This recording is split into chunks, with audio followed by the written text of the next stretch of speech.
Mau tahu fakta seru di balik film Spider-Man dari zaman Tobey sampai sekarang? Tonton video ini sampai habis. Behind Hero. Halo bro, welcome back to Behind Hero, channel yang bakal ngebongkar cerita dan fakta tentang superhero di seluruh universe. Dan kali ini gue mau kasih informasi ke lu semua tentang cerita di balik topeng. Yes, topeng laba-laba yang paling terkenal di seluruh dunia. Apalagi kalau bukan Spider-Man. Lo pasti udah nonton semua versi Spider-Man kan? Dari Tobey Maguire yang penuh beban hidup, ke Andrew Garfield yang galau romantis, sampai ke Tom Holland si Spider-Man bocil yang paling disayang sama Avengers. Tapi pernah nggak sih lo mikir, kenapa sih Spider-Man diganti-ganti terus? Siapa yang paling mahal bayarannya? Dan yang paling penting, siapa Spider-Man terbaik? Tobey, Andrew, atau Holland? Well, siapin cemilan lo, kita bakal bahas dari balik layar soal studio, penulis, sutradara, duit, dan drama yang gak lo lihat di filmnya. Langsung aja kita gas. Tahun 2002, dunia film dikejutkan sama satu hal, Spider-Man versi live action yang keren abis. Ini versi Tobey Maguire, disutradarai sama Sam Raimi dan diproduksi oleh Sony Pictures. Sedikit sejarah nih, di tahun 1999 Marvel lagi bokek, lagi defisit nih ceritanya. Akhirnya mereka jual hak film Spider-Man ke Sony. Marvel nggak nyangka Spider-Man ternyata bakal jadi mesin pencetak duit bro. Film pertama tahun 2002 sukses luar biasa. Budget untuk bikin film ini diperkirakan sekitar 139 juta dolar atau setara 2,2 triliun rupiah kalau dikonversi ke dolar saat ini ya. Dan lo tahu nggak, pendapatan dari film ini itu sekitar 825 juta dolar atau sekitar 13 triliun rupiah. Wow. Gokil bro. Dan efeknya apa?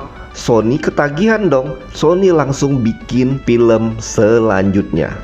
Di film Spider-Man 2 dan 3 tetap disutradarai sama Sam Raimi. Versi ini punya ciri khas, gayanya klasik seperti komik, musik heroik, Peter Parker yang hidupnya sial terus, kerja serabutan, ditolak cewek sampai ditinggal sahabat. Dan lo tahu berapa gaji Tobey Maguire di film ini? Oke, kita bongkar. Di film pertama sekitar 4 juta dolar Amerika atau sekitar 65 miliar rupiah. Itu film pertama aja bro. Dan di film Spider-Man ketiga, si Tobey ini dibayar sampai 15 juta dolar plus bonus. Jadi totalnya itu sekitar 32 juta dolar Amerika atau sekitar 521 miliar rupiah. Wow. Lalu film 1, 2, dan 3 ini kan sukses abis. Lalu kenapa di film keempat Tobey nggak lanjut? Oke, ini dia faktanya. Di film Spider-Man 3 pada tahun 2007 ini kan laris banget nih, pencapaian sampai 895 juta dolar. Tapi banyak fans yang bilang ceritanya terlalu padat. Jadi Sony kayak maksain cerita ke sutradara dan Tobey dan mereka keberatan. Akhirnya Raimi dan Tobey keluar dari proyek Spider-Man 4. Nah, di tahun 2010 Sony panik. Mereka harus bikin film Spider-Man baru atau hak lisensi balik lagi ke Marvel. Jadi, buat informasi lo, kalau Sony tidak memproduksi film Spider-Man dalam jangka waktu tertentu, biasanya 5-6 tahun, maka hak lisensinya otomatis balik lagi ke Marvel. Jadi mereka langsung cepet-cepet ngeribut dengan versi baru yaitu The Amazing Spider-Man. Well, di tahun 2012 lahirlah Spider-Man versi baru nih. Aktornya Andrew Garfield, sutradara Mark Webb, judulnya The Amazing Spider-Man. Gaya film ini beda dari yang versi Tobey ya, lebih modern dan dark. Peter digambarkan sebagai remaja skater yang cool dan sinis, fokusnya ke hubungan Peter dan Gwen Stacy, yaitu Emma Stone. Film pertama sukses moderat, pendapatan sampai 757 juta dolar atau sekitar 12 triliun rupiah.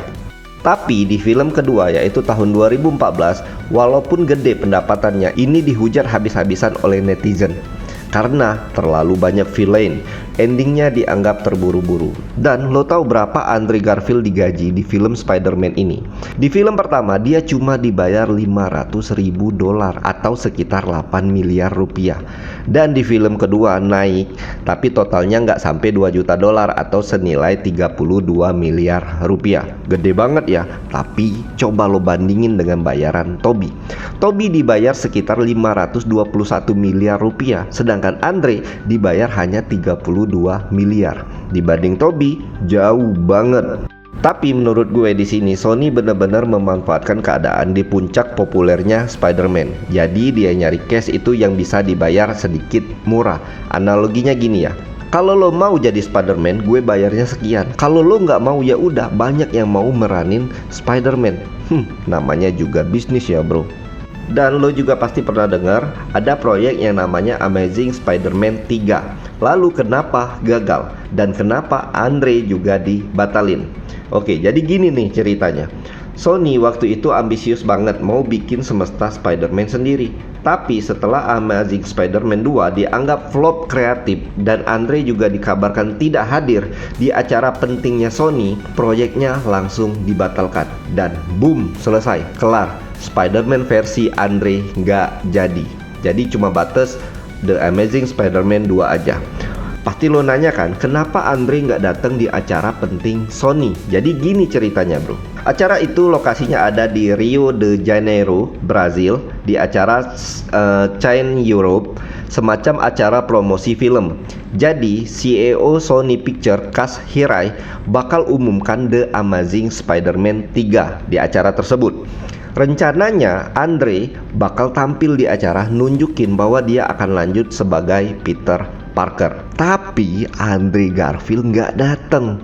Penyebabnya dia sakit waktu itu, katanya keracunan makanan. Tapi dari sudut pandang Sony dia dianggap tidak profesional karena event ini super penting, momen publik buat ngumumin franchise lanjut. Efeknya beberapa laporan bilang bos Sony kecewa berat. Dan sejak saat itu Andre dibekukan dari proyek Spider-Man. Tapi ini bukan sekedar soal meeting doang bro. Karena Andre Garfield memang udah mulai frustasi sama arah kreatif Sony. Apa yang bikin Andre kecewa? Ini dia. Pertama, menurut Andre, naskah dipotong-potong dan dirubah terus. Banyak adegan emosional yang dia suka tapi dibuang sama editing. Contohnya kayak adegan kematiannya ayah Peter. Dan juga Sony terlalu mikir duit, bukan cerita. Dia pengen Peter Parker itu lebih dalam, lebih kompleks. Sony malah sibuk mikirin spin-off Sinister Six dan merchandise. Kata Andre sendiri, saya cinta banget sama peran ini, tapi waktu kamu sadar kamu nggak bisa sepenuhnya mengendalikan, kamu merasa kehilangan arah. Itu kata Andre bro. Jadi film Amazing Spider-Man itu ada di tahun 2014 ya bro. Dan lanjut kita ke tahun 2015. Sony akhirnya kerjasama sama Marvel Studios. Perjanjiannya gini nih, Spider-Man tetap miliknya Sony, tapi Marvel boleh masukin dia ke MCU. Untuk detail kerjasamanya gue juga kurang tahu ya. Tapi di sini kayak gue boleh pakai produk Spider-Man, tapi kayak mungkin bagi hasil ya kayak gitu. Dan masuklah Tom Holland, debut lewat Captain America Civil War di tahun 2016. Usianya muda, gayanya lincah dan cocok banget sama generasi terbaru. Spider-Man versi ini lebih kocak, punya mentor kayak Tony Stark, dikelilingi teknologi canggih, Iron Spider dan lain-lain, dan sering dibully sama Doctor Strange. Film-filmnya itu ada Homecoming di 2017, Far From Home tahun 2019, No Way Home tahun 2021 yang meledak banget. Kalau digabungin 3 Spider-Man ini sekaligus, gila sih, pendapatannya 1,9 miliar dolar atau setara 30 triliun rupiah. Anjir bro, itu duit semua loh. Lalu pasti lo nanya, terus Tom Holland digajinya berapa?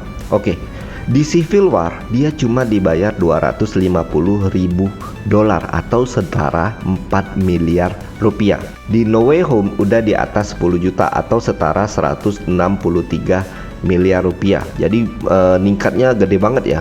Dan sekarang kabarnya kontrak dia bisa sampai 20 juta dolar per film MCU ke depan, atau setara 320 miliar rupiah per film. Tapi tetap masih kalah sama bayaran Tobey Maguire ya bro. Oke, jadi menurut lo siapa Spider-Man yang terbaik? Jawaban paling jujur, tergantung selera lo. Lo suka drama dan beban hidup, Tobey Maguire pilihan lo. Lo tim anak galau dan cinta tragis, Andrew Garfield pilihan lo. Kalau lo suka Spider-Man yang bisa FaceTime sama Avenger, Tom Holland sudah pilihan paling bagus. Tapi dari sisi bisnis jelas, Tobey bawa Sony ke puncak.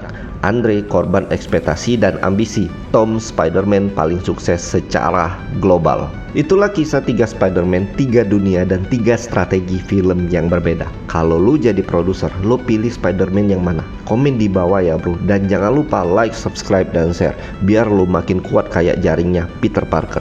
Asal jangan gampang putus kayak hubungan Peter dan MJ. Gue pamit dulu, sampai ketemu lagi di konten Behind Hero berikutnya. Bye.